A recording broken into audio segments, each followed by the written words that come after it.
Ambazonia, special loyalty. Praise to our Savior who granted us the freedom. Allegiance to the hero who bowed along with Diablo. Glory to glory, we rise and never to fall. Here in a nation, flowing with and holy. Glory, glory, glory to the Father for making you a nation, a joy forevermore. Ambazonia, land of freedom, you shall live in plenty, meet in our need, and your children shall be like the stars above. The Most High God being the watchman of His nation. Ambazonia, land of freedom, you shall live in plenty, meet in our need, and your children shall be like the stars above. The Most High God being the watchman of His nation. I'm grateful that you've been waiting. Today we are talking about Ndian.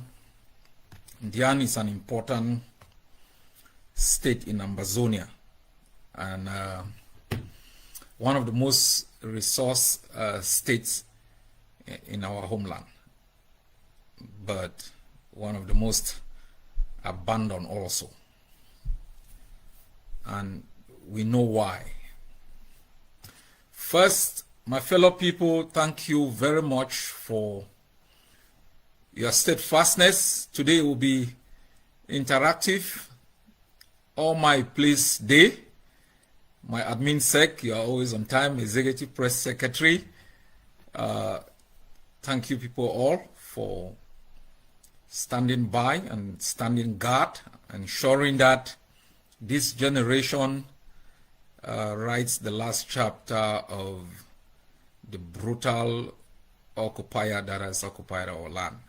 Didi Seuras, I am intruding into your fief today. Thank you for providing me much advice, which is going to be very invaluable in my discussions today. Greetings to our prisoners. Happy birthday to our great KP, King of the Parks. We thank you for remaining brave in the jail of the enemy, and we congratulate each and every one of you in prison. I call upon all of you to remain steadfast, not to blink, and to know that your suffering wouldn't go in vain, and also to reject the politicization of imprisonment, which has sowed a lot of confusion in our struggle. This is a liberation war and requires aptitude. It requires a different approach in the way that we conduct ourselves. I salute our people on ground zero, all our mothers, fathers, all those who are hiding and watching ACN, all on our place day, and keep watching the good news. As our DL once wrote, our identity is their nightmare. The truth is their nightmare also. They don't want us to listen to the truth. They don't want you to know who your problem is, and that Cameroon is the worst nightmare that ever visited our land. That Cameroon is the problem. Its occupation, its brutality, its violence against our people. It is an impostor, illegal occupier that has recruited from amongst us thousands of enablers masquerading as senators, chiefs, DOs, SDOs, parliamentarians, to do the bidding for Cameroon, to work for the interests of Cameroon. They do not serve the interests of Ambazonia. You ask yourself this question. Can you tell us any airport that Cameroon has ever built in Ambazonia? One. Can you give us a seaport that they have constructed? Can you tell us a school that through the budget of Cameroon, if not through foreign donations, that Cameroon has really constructed and sustained? But you can name hundreds of institutions that they inherited, destroyed deliberately, and then force you and myself to believe in their own. That is the kind of occupier that took over our country. Yes, I'm the leader of the never again generation. Unblemished, unquestionable, and the no blinking type. On behalf of 8 million strong army, ready to deploy in the defense of an ideal whose time has come. And so Cameroon is an impostor, and you must know that. I know Ambazonians want to adjust and survive. You need to live. You don't need to survive. The misinformation, the miseducation that we have lived through for 62 years has created an adjustment mentality. We think if we are nice, they will treat us well. They don't know us. They have not made any effort to know us.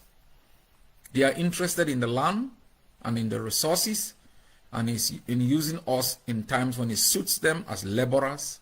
When it doesn't suit them, they bring in the Chinese, or they bring in others from different places to take over the jobs. So you must know the enemy. The enemy is Cameroon. The enemy are the enablers and the impostors masquerading in our land, serving Yaoundé. Because since you were born, there is no single hospital that has been erected within your neighborhood attributed to the government of Cameroon. Everything has been the initiatives of dedicated Ambazonians who have opened some of the best schools or mission schools that have been put together by the different denominations. So what is the use of Cameroon in Ambazonia? Why should anyone bat for them? Tell me one reason on earth why you want to be a Cameroonian. One. I just need one reason why you want to be a Cameroonian. And for each reason you give me, I will give you 1,000 why you should not adopt the identity of your enemy. This struggle is not about hate. This struggle is not about some idealism because, you know, we want a country or we want this and that. This struggle is not simply because we want to carry arms and go around shooting one another. It's a result of hundreds of years of impostors lording it over us for their own interests. I will be speaking about Lebialem in the coming days. You know, and I came to realize yesterday the origin of the word when we say Bangwa. It's like when we talk of Ba Mendankwe, that's Ba Mendankwe, that's the people of Mendankwe. So when we talk about Bangwa, we are talking about Bangwe, the people of Ngwe, and then we just definitely just call it Bangwa. Wonderful story coming from Lebialem. You know, the betrayal of the phone of the chief by the Lewo people, and he's taken away from his people and and exiled into Garoua until the Germans were defeated before he was brought back. And the movement, a lot of this you will hear, the beauty of our country, a wonderful history, a history of struggles and strives. So as I've said, this struggle is not simply about hate. It's not, you know, trying to kill one another, trying just to fight. For more than 120 years, Ambazonia has been under the grip of one colonial master to the other. What is it that has benefited us? Why are they interested in having us as a colony? What are they afraid of in allowing us to be free and independent like every free people? What is special about us that every Tom, Dick, and Harry wants to occupy us? If we are useless, so bad, so poor, what is it in our land and in our people that interests these colonial masters? The Germans came, insisted on having us, defeated, they took us, handed over to the British. As the British were leaving, the French thought, no, this is our time. Your time to do what? This is the story of Ambazonia. And it's a story you should know. It's a story written by victors. This is one of the first times. This is one of the first times that we are able, without fear or favor, to tell our own story and to insist that we have a right to exist free from any alien rule. And there are some amongst us who believe we must be part and parcel of the butchers of our people, the invaders of our land, and the violators of our territorial integrity. For heaven's sake, my people, what is it about a man or a woman who steps into his or her own living room and finds an invader, a rapist, and insists that you must share your living room without invader? Where is your manhood? Where is your womanhood? I mean, sometimes it's simply about pride. To be independent. Why do you think the Scots don't want to be English? Why? Why is the Irish insisting to be called the Irish? Why would Northern Ireland insist on not be part of the United Kingdom or part of the United Kingdom? Why is Quebec living under democracy, a rule where there is devolution of powers, insisting time and again he wants to be independent? The Catalonians, the Basque, is this the absence of democracy? Proper distribution of opportunities? Why are states in the United States of America insisting on state laws over federal laws?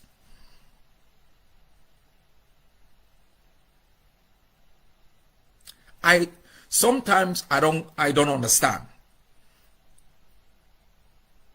that there is any one Ambazonian who thinks rightfully and can submit a proper argument from a sociological, historical, or legal context, or even from a human perspective or approach, that we, Ambazonians, counting the last 62 years, can say with honesty and objectivity, hate Amber or like Amber, that we should have anything to do with Cameroon. Put the facts on the table. Tell me, oh, this is what we are going to lose. This highway from Bimbia right up to Ediabato, constructed by Cameroon. We do not have the monies to do that, so let's attach to them. Oh yes, this deep sea port that is bringing us revenue 200 billion amber a year, that is reinvested in education and public services. Without Cameroon, we wouldn't have had it. Oh Jesus, we are flying into the best airport in the continent, and we will lose it without Cameroon. The vice president just flew into location XX for a research visit and is reporting back to us that wow,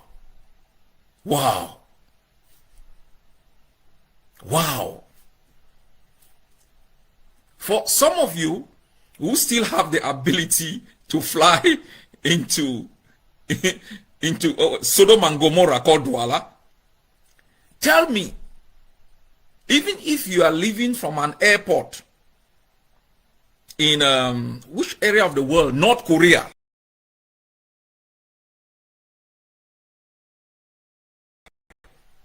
I know most of you don't live in North Korea. And you are landing in Sodom and Gomorrah in Douala. Do you feel like, wow, how good to be home? What is it that you crave from Cameroon? A wonderful educational system without which you wouldn't have a job? A welcome party thrown at every airport or at every gendarme checkpoint, giving you a military salute? For some of you who have flown into the United States of America, despite its flaws and limitations, when you step into a US airport, sometimes you hear welcome to the United States of America. You feel like, wow. It looks like they knew I was out. And they are welcoming me home. Fly into La République. If there was a loudspeaker, hey my friend, how much do you have in your bag?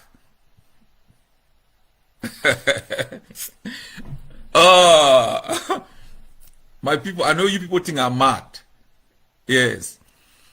You people think that I'm mad, you know, I'm insisting on things that should not be insisted upon.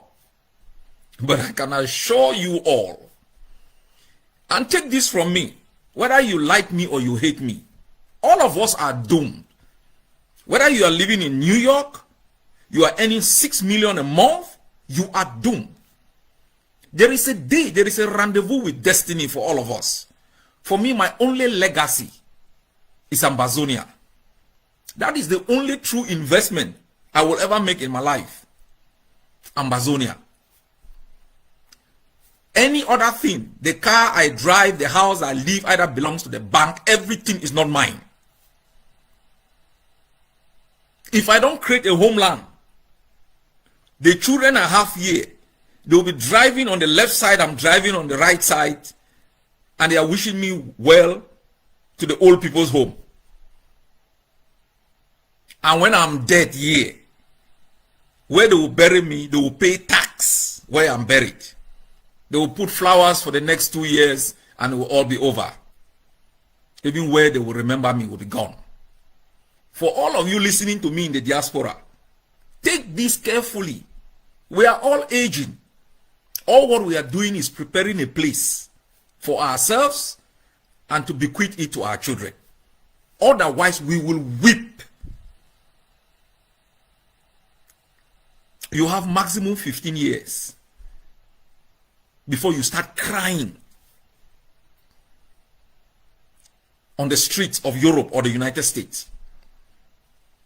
I told you the last time, Dr. Yombang is buried in exile.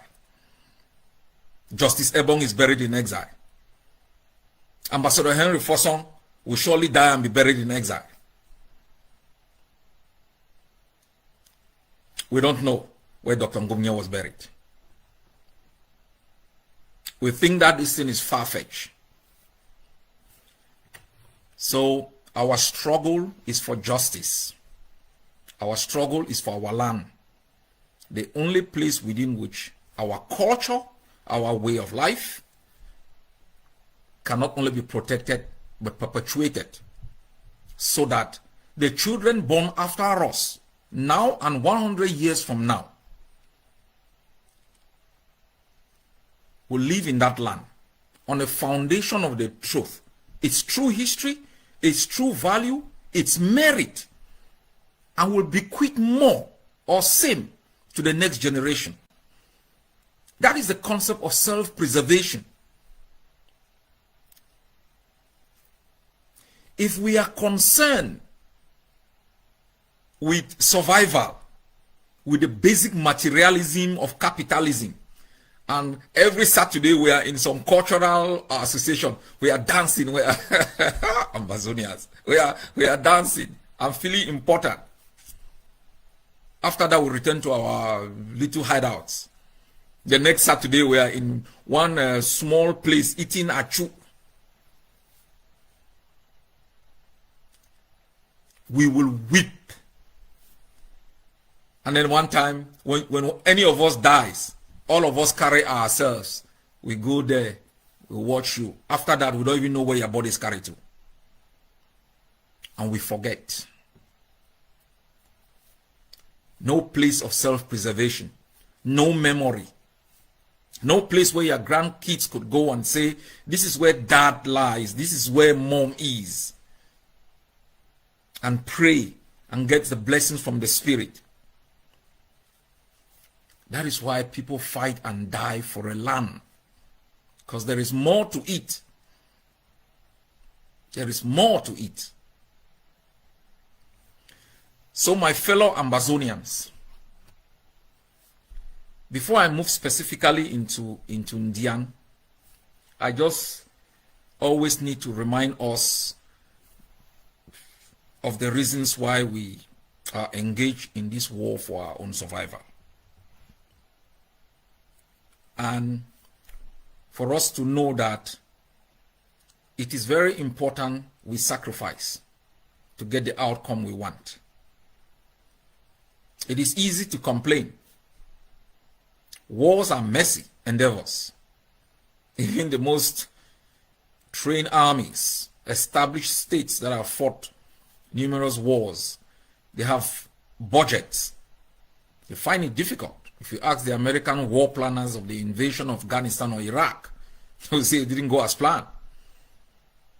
The budgeting far exceeded expectations.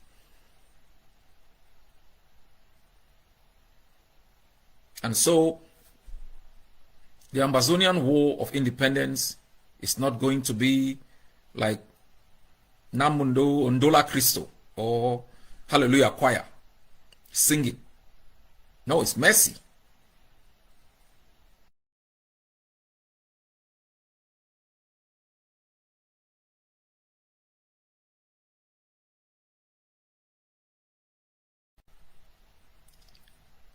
And we have to sustain the funding.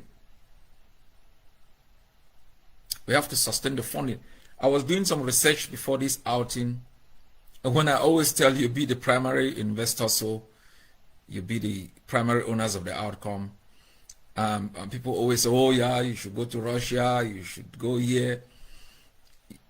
Definitely.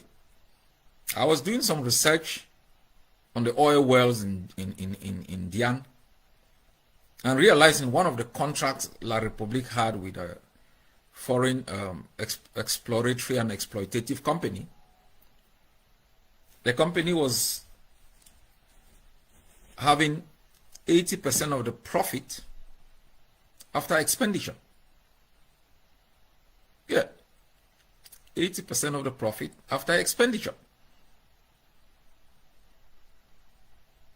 So if you do not make the requisite investment, some other person is going to own the land. And once they do that, they will determine the kinds of laws you make. They will determine the kinds of government you put in place. They will determine the kinds of environmental protection laws that you are going to enact. And you will be wondering why, after this toil and suffering,